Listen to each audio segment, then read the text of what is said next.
And చూస్తే కనుక ఇప్పట్లో చాలా వరకు సమస్య కిడ్నీ స్టోన్స్ అనేది చాలా వరకు చిన్న పెద్ద తేడా లేకుండా కిడ్నీలో స్టోన్స్ రావడం జరుగుతుంది. అసలు కిడ్నీలో స్టోన్స్ ఎలా వస్తున్నాయి సార్? అసలు ఎందుకు ఈ వ్యాధి పెరిగిపోతుంది చాలా వరకు? అంటే కిడ్నీ స్టోన్లు అంటే ఎవరు ఎండకపోకుండా, ఎవరు పొదలేకుండా, ఎక్సర్సైజ్ చేయకుండా, చెమట పట్టకుండా, చెమట పడితే తప్పు అయిపోయినప్పుడు తుడిచేసుకొని, చెమట పట్టకుండా క్రీములు పూసుకొని, ఇవన్నీ చేసేదే కాకుండా మనం తినే ఫుడ్ లో ఉండే టాక్సిన్స్ అన్ని కిడ్నీ ఫిల్టర్ చేయాలి కదా.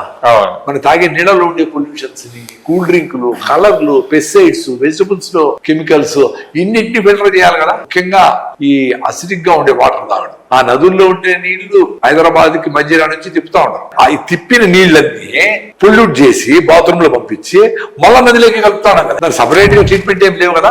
ఈ పొల్యూషన్స్ అన్ని ఏదో రూపంలో మళ్ళా మనమే తాగుతాం. ఓకే, అందుకని ఆర్ఓ చేస్తాం. సో ఆర్ఓ చేసి నీళ్లు అసిడిక్ గా ఉంటాయి. సో అసిడిక్ గా ఉండే నీళ్లు తాగేది కూడా one of the reason for stone formation.